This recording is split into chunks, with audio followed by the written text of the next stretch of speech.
Well, good evening, everyone, and welcome to the new year and welcome to a show on health. I've got a really interesting gentleman, Andy O'Brien, with us tonight. He is a leading expert in health and wellness. He's a trainer to some elite pro athletes such as Sidney Crosby, an Olympian spanning his 30-year career. Most recently, though, he's formulated a new electrolyte drink called CWENCH for Cizzle Brands, a new sports nutrition company, and it's on a mission to help Canadians achieve their health goals in 2025, using his experience with some of these athletic stars. Andy, welcome to the show. Great to be here, Brian. So let's start off by just tell me a little bit about yourself, if you could, and the work that you've done with pro athletes in the NHL and the Olympics. Sure. Well, I've started off as a strength and conditioning coach almost 30 years ago. And back then, there wasn't a lot of people really doing that as a profession. So it's kind of pre-internet days. And so you kind of had to dig under rocks and talk to a lot of people to get information about how to do that, how to help athletes prepare for what they were doing. And so, yeah, just had a passion for it and, ended up just, improving my education over the years, working with a lot of different athletes. And of course, now we have a totally different industry today where all the pro sports teams have numerous staff members. And, it's just become kind of a full-fledged profession that I've been able to take advantage of these days. How'd you get into that? Well, I was pretty young when I started. I was still in my teens, about 18 or 19 years old. And back then, as an athlete myself, I was a multi-sport athlete. So I played a lot of different sports. And I had to learn how to change my body at different times of the year to peak for different sports, depending on whether the sport I was playing had more endurance needs or more strength needs, or I need to be a little bit leaner, a little bit more powerful. And so just had to learn a lot of different ways of doing things. And I got to meet a lot of really interesting people along the way. And then just got to, continue improving my education, and had a chance to meet Sidney Crosby at a pretty young age. I was about 3 or 4 years in my career, and so that was a great guy to build a private business around. I can imagine that would have been a great experience. So I ran into a little bit of that problem myself. I was a cross-country runner, but I was also on the football team. I was a corner linebacker, so I didn't have to be huge, but I had to be a little bit stronger. And for cross-country running, you wanted to be lean and be able to run long distances. And to be a football player, you had to have a different physique. And I remember grade 13. I was still grade 13 at that time. Guy came up to me at a junior Argo training camp, and he said, "Buddy, you got to put on 20 pounds, or you're just not going to make it." And so I spent a summer trying to put on 20 pounds. What should I have been doing? What was the right strategy? Well, that probably does sound like the right strategy. You picked two pretty polarizing events there with, the cross country event and, being a linebacker in football. But yeah, certainly I think the body's capable of it. I think that's one of the amazing things. The body is quite resilient. And when you choose the right stimulus, you can get there, especially when you have periods of time during the season to really give yourself the time to allow that body to change. But nowadays, of course, with sports, it's kind of a year round thing. Even in the off season, there's different elements happening with sports. You see a lot more specialization these days, and it doesn't give people the chance to make those kind of changes. You're primarily focused on elite athletes, but does this also have applicability to the regular Joe and Jane? Yeah, I think it does. The human body is the human body. So I think ultimately we just try to understand these physical systems that we all have and try to figure out different ways to provide, whether it's through exercise or nutrition or various types of activity, to be able to create change in the body. And obviously athletes have slightly different needs and certainly are taking things to a bit more of an extreme level with respect to the amount of work they need to do, and how the nutrition and the exercise even goes together. It really varies even athlete to athlete and within sports and different sports. But, for the general population, I think there's a lot that we can gain from athletes. So there's definitely a lot of carryover and a lot of applicability there. So we all just had a New Year's Eve party, probably drank too much, made some resolutions, decided that we might go to the gym a little bit more often or do something. And I think the rule is that within 48 or 72 hours, the vast majority of people drop their resolutions. Have you got any suggestions on, or secrets, even better, on how to be more consistent in our health and nutrition resolutions? Yeah, absolutely. So one of the things that I recommend is actually trying to make changes in small increments. So instead of actually trying to flip your life upside down and go from, let's say, going to the gym 0 days a week and then trying to go to the gym 5 days a week, trying to on a month by month basis make small changes. So you might go from going days a week to 2 days a week. Try to sustain that consistently for 1 month. And then when you sustain that consistently for 1 month, then try to go to 3, then try to go to 4, and try to build it up that way. And there's a couple of reasons for that. One is that the body has this kind of neurochemical experience when you have small wins. So when you choose a small increment like that and you're successful with it, it actually propels you forward to the next increment. And a lot of times when you try to make too much change at once, because the body is really wired for homeostasis, the body really doesn't respond that well to wholesale change. And so if you don't have success with it, then you kind of get that negative neurochemical experience that actually discourages the body mentally and physically from wanting to continue. And so I think if you start small and make small changes and try to get some consistency with those changes and do it in small steps, you have a much greater chance of making change that will last. I got to tell you, I had an interesting experience this past couple of weeks. I've been dog sitting, and so I've sort of adopted a dog for the last 2 weeks, and I've been out walking 3 times a day, and forced to take some exercise that I wouldn't normally have done. It's been transformational. It's fantastic. That's fantastic. I'm a big dog fan myself and love dogs, and that's great. But that actually kind of hits on one of the biggest challenges that people have is the ability to sustain that change over time. So more than 90% of people that engage in some kind of fitness routine discontinue that fitness routine within the first month. And so when you have something that that you have control over, like whether it's going to the gym or going for a walk, and you get to choose between doing that or something else, whether it's another hobby, whether it's something work related, something family related, usually that new thing is the first thing to go. But when you have a dog, you don't really have a choice. It's just No choice. Had to do it. And he'll tell you very quickly if you're not out there. That's it. Exactly. And so I think when you just decide that it's a non-negotiable, whatever that new fitness activity is, whether it's a class, whether it's a gym, whether it's going for a walk, you just make that a non-negotiable, and you say it just has to be done no matter what, whether it feels good or whether it doesn't, or whether it conflicts with something else. You just kind of double down and try to make that choice. So we gotta do it in small increments. We gotta make it not a choice, but something we have to do. So we gotta double down and not make it a choice. I think that, having fun doing it is key too. And so therefore I really quite enjoy getting out with the dog. And so somehow making it fun is an added benefit to the whole process. Anything else? Like some people talk about vision boards or putting something up on the wall or having a fitness buddy or anything else that you'd recommend? The fitness buddy is a great concept. And in some ways, your dog walking analogy kind of fits with that, right? You have a buddy, you have somebody that you're looking forward to spending a little bit of time with, and you take on that energy. And it's very easy to make the choice on your own, to not go somewhere if you had something planned. But when you have somebody else, there's a little bit of built-in accountability there. So that could be a friend, it could be a trainer, it could be somebody that you kind of seek out to say, hey, I'm looking for an accountability partner here just to, keep me on track for a period of time. And so I think there's a lot of advantages to that. We're going to take a break and come back with Andy O'Brien, and we're going to talk a little bit more about nutrition and about his new product. Stay with us, everyone. Back in 2 minutes.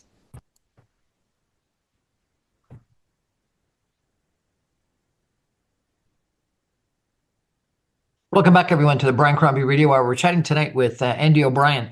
Andy is an expert at fitness and nutrition. He's been training elite athletes for, what did you say, 30 years? That's quite a while. Almost 30 years. Yeah, I'm getting up there.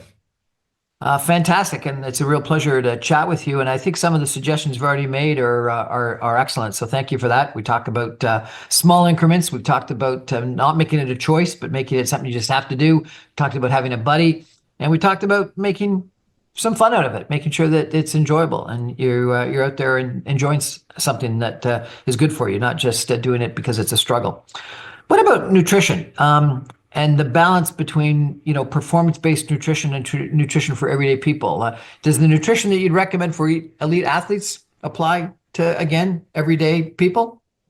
Yeah, it does. A lot of times the things that we're trying to do with elite athletes are very basic things. We're trying to eat a lot less processed foods and eat more nutrient-rich foods, so whole fruits and vegetables, high-quality proteins, healthy whole grains. Those are the types of things that we're trying to focus on. Obviously, for elite athletes, the total amount of food changes because obviously they're burning a lot more calories or more physically active for their recovery and to fuel the muscles and things that they have to do. You have to actually eat more food. And typically, especially in the sports where you have this sustained high intensity work over multiple hours, that's really where they start getting into the high carbohydrate foods.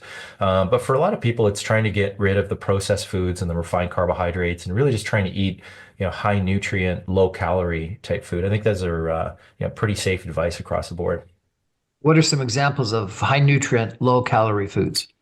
Well, I think you can, one of the things I've been a big believer in is trying to paint all the colors of the rainbow, trying to get a lot of different colors that represent different phytonutrients, fruits and vegetables mainly.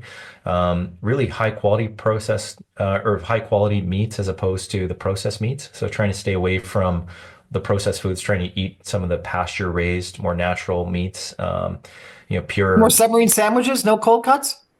Staying away from the cold cuts is probably a really good idea. And then just the crackers, the chips, the cookies, the things that are obviously high in sugar and high in calories that don't have a lot of like real good nutrition in them is a really key thing. But one of the things, one of the teams that I worked with from 2015 to 2020 was the Pittsburgh Penguins, and we had a chance to win a championship there. And one of the real bright spots of that program was the nutrition program. We worked with our chefs there to try to make it so that you didn't have to choose between food that tastes good and food that is good for you.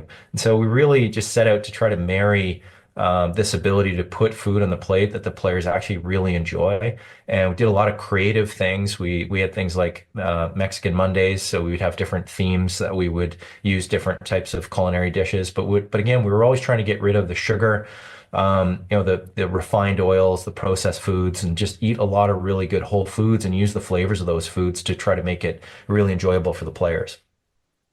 I get, tons of people, like lots of us probably do, calling me up to try to pitch me on nutritional supplements. And, every single company says they're the best nutritional supplement. Tell me, what do you think about nutritional supplements?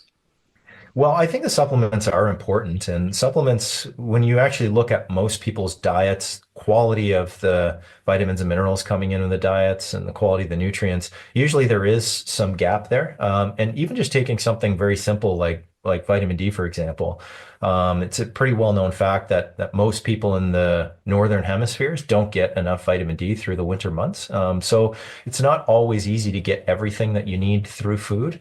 And so there's about 6 supplements actually that I recommend for people overall as a base of nutritional supplements that can be beneficial for most people. And then obviously it varies a little bit when you have individual needs beyond that. 6. What are the 6? So for the 6, typically I'm recommending a well-formulated multivitamin. So it has like really good quality sources of vitamins and minerals. Second thing is a fish oil. So providing omega-3s, and for people that are vegans, typically omega-3 source that's coming from a vegan source. Then you have vitamin D. So especially for people in this part of the world through the winter, recommending vitamin D. Magnesium is a nutrient that's very important, very good for health, and has been known to have widespread deficiency across a pretty large part of the population. Collagen is another thing, really good for joints, muscle tissue, tendons, really good for decreasing inflammation, really good for skin health. And the last one, which is really interesting, is creatine. So creatine is a supplement now that is recommended for all kinds of different demographics, young and old, for a variety of people, has benefits both for the body physically and mentally. And creatine is actually one of the safest supplements that are out there. And so certainly there may be some people that don't need creatine or should be taking creatine, but it is now one of those things that has really good safety research and applicability across a wide variety of people. And it's trying to find its way into that conversation of beneficial for all people. I've never heard of that. What is creatine?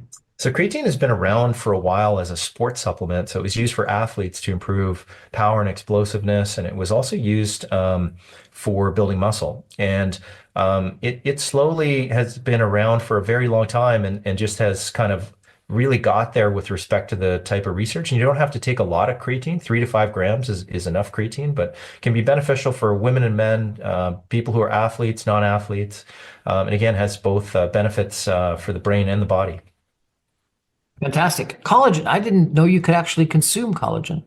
You can consume collagen. Yeah. So collagen is usually available in isolated collagens or collagen peptides. And people nowadays are putting this in their coffee. They're putting it in protein shakes and smoothies, taking it in a wide variety of forms, but definitely something that has a lot of benefits. And did you say vitamin D or vitamin E? Vitamin D. Yeah. Vitamin D is typically I thought we vitamin D comes from the sun. How do you consume it? typically comes from the sun, but you can consume vitamin D as a supplement as well. And so typically because we get less sun in the northern hemisphere, and vitamin D is important for a variety of other functions in the body, not just to provide the vitamin, but vitamin D works for the immune system. It works in a variety of different types of hormonal systems. And so, yeah, it's just well known that we have this vitamin D deficiency, certainly in Canada, north of the border here. And so there's some benefits in taking it, certainly through the winter months. I think you just got to get it in the sunshine a little bit too. That's important. That's important. Yeah, a little bit harder to do in January, but certainly when you can do that, there certainly can be some benefits to that. So flying south can be good for your health as well. It can be certainly not just exposure to the sun, but actually just exposure to sunlight can be beneficial for sleep and your circadian rhythms as well. So just the exposure with your eyes, to daylight can be really a beneficial part of those southern trips. And magnesium, I thought magnesium is what they plowed into fields for plants. No, magnesium is actually it's an essential mineral, and it's actually essential electrolyte. It's part of that those minerals that are delivered in the form of electrolytes. But yeah, magnesium can be really beneficial for muscle tissue, carbohydrate metabolism, important for sleep, very important for health overall. And it is one of those minerals that, for whatever reason, our bodies seem to be getting a little bit less magnesium than we need, and so it's beneficial to include that in your supplementation routine. Now, you talk about hydration, and I guess that's something about your product and your company. But I heard something about 8 liters a day or 8 glasses a day. What is that? 8 glasses a day has been around for a very long time for hydration. I think you'll hear the experts say different things, but generally about 2 liters of fluids a day is kind of that kind of Does my general. coffee count? Well, what happens is coffee, because caffeine is actually a diuretic, it actually increases the hydration needs that you have, and so it's actually causing you to basically kind of pee out fluids. And so any kind of caffeine or alcohol will cause you to do that. So if you're consuming any caffeine or alcohol, that takes that 2 liters, and that actually starts to bump that So up. it's a negative hydration. It can be a negative hydration, and whenever your physical activity, whether it's fitness classes or walks or whatever, is causing you to sweat, then you have increased needs on top of that. So we're really looking at somewhere between 2 and 4 liters of fluids a day, which typically is a little bit in excess of what people are consuming, especially if you do have some alcohol or caffeine in your diet as well. 2 to 4 liters a day. That's a lot.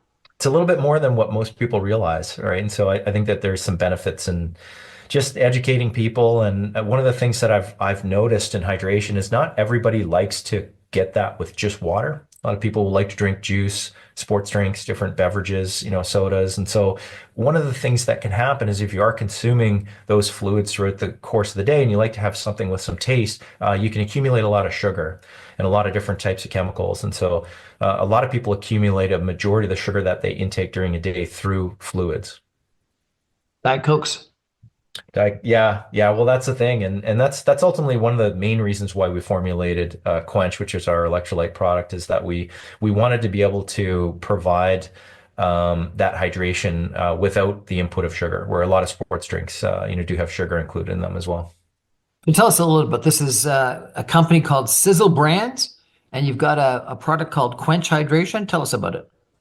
Yeah, so Cizzle Brands is basically a house of brands. So we have a variety of different brands in the health and wellness space. Some formulated for the most elite professional athletes, some formulated a little bit more for the general population. But essentially, what we want to try to do at Cizzle is we're really trying to take the best products and make those available for more people. And so the standard of our products is that we want the product to be something that the highest level professional athlete would take and would use. And so we try to identify what that is. And then we try to use creativity and innovation to make it affordable and consumable for pretty much anybody. So that's really what we've been setting out to do. And CWENCH is our electrolyte drink. And so essentially, we really start with trying to take the sugar out of some of these beverages. And so, like we mentioned, a lot of the beverages people consume because they taste good, but they're also consuming a lot of sugar with those things in order to get that taste. And so we wanted to create a really great tasting beverage that didn't have any sugar, and we wanted to be able to provide electrolytes in that. So for people that are active, people that want to supplement their diet with essential electrolytes and those important minerals, we use the best quality minerals. We try to formulate it so that we have the right ratio of minerals, so that you can drink it numerous times during the day and you're getting a right balance of electrolytes through that process. Now, how do you make it taste good if it doesn't have sugar? Well, we use stevia as our sweetener. So stevia is an all-natural sweetener. It's a plant-based sweetener, and to be honest, when you use the highest quality minerals and you're putting things like B vitamins and really high quality electrolytes, a lot of times there are challenges in making it taste good. So that's kind of what we do, through our product manufacturing. We really try to find that optimal taste that people really enjoy having it, and then you have the peace of mind knowing that you're putting the best quality minerals and the best quality ingredients into your body without the sugar. And where can we get this new drink? So CWENCH is out there. It's available. You can definitely get it online. I think it's quenchhydration.com, and also available at Sport Check and a variety of other retailers across Canada. But quenchhydration.com is a good place to start. At Sport Check, so you're actually selling it to sports stores. Yeah, sports stores, sports retailers. Yeah, they are carrying it. And obviously we get a lot of use for CWENCH out of team sports. So a lot of the athletes that are in a lot of these sports retailers, that's a great place for them to be able to access it as well. So are people going to start dumping it on coaches at the end of games? That wouldn't be bad. We wouldn't mind that actually. That would be okay. At least the coaches are going to be a little cleaner, no sugar in those baths. So tell us a story, if you could, of one of your big successes with some of your athletes, some of your clients, about how you've been able to transform them or get them ready for the big competition. Well, I think there's a lot of different stories that can be utilized, and it starts first and foremost is really supporting a human being, and everybody is a little bit different. And learning how to train an individual is one thing. Really have to study the sport, you have to study the individual physically, then you have to really study them as a person and find out how they like to work and what they're going to respond to. But one thing that's really interesting when we're studying the hydration needs of pro athletes, essentially what we do is we have them wear a little patch and we collect their sweat, and then we measure what they're drinking, and then we weigh them before and after, and we take a little urine sample. And so we're able to identify how much they sweat in the activity that they're doing, what they drink, what they like to drink. We just tell them to do what they normally do. And so we can see who drinks what and how much. And then we're able to provide advice, and that little sort of sweat patch is going to collect their sweat, and we can see what kind of minerals are lost. And so we can be very specific with the guides that we do. But what's always amazing to me is that you are always seeing how much individual variability there is with respect to what people drink. So we have some people that all they drink is water, and that's all they want to drink. Then we have some people that will drink no water. It's just 100% sports drink. And so I've just realized that everyone is different. Everybody likes to do different things and consume things in different ways. And one of the things that's been really exciting for me with my experience with Cizzle is where I've had, for the most part, my whole career working with athletes that'll pretty much do anything that you ask. We now have to make things really appealing for the masses and the general population and people that maybe aren't in that same situation for athletes. And so we've really just had to factor in, taste, convenience, affordability, palatability, all of those things. And so it's been a great learning experience for me to really kind of add to understanding what people need to take to building products that people like to take as well. Where do you get electrolytes if you don't get it through a sports drink or your product? Well, one of the ways to actually get some electrolytes is through bone broth. I don't know if you've taken much bone broth, but you actually get some good protein in there, some good collagen through bone broth a lot of the times, and you can get some good electrolytes as well. Some soups have critical electrolytes. The primary electrolyte that gets lost in sweat is sodium. And the more heat that your body gets exposed to, the more sodium gets lost relative to potassium, magnesium, some of the other minerals. And so I like bone broth from that. Coconut water is another thing that has some electrolytes, but the downside with coconut water, it has a lot of sugar. So it's often not recommended. And it has less sodium. It has a little bit more potassium. But bone broth has kind of been my go-to, or some type of healthy chicken soup or something along those lines. And then, of course, the electrolyte Well, there's products. some use for that turkey that we didn't finish off at Christmas meal. That's one of the best things. You're sitting on a gold mine there with those bones. You got to boil those bones and make a nice broth out of it and get all that good protein, and it can be quite delicious as well. Awesome. Excellent. So let's summarize. It's the beginning of the new year. What are you saying? Give me a summary of your suggestions of what we got to do. We got to do small increments. What else? Well, I think the small increments is huge. So really start slow. Try to create a plan and get to that plan slowly over 3 months to 6 months. So, if it's the number of days that you're going to the gym, or how long you're going, or how long you're going for your walk, really try to set out something that you think is very reasonable to accomplish, and try to stick to that for 1 month, and then try to bump it up in another reasonable increment. I think that's really important. And there's a lot of reasons for that. The second thing is that one of the best benefits of engaging in a healthy lifestyle or incorporating exercise is building resiliency.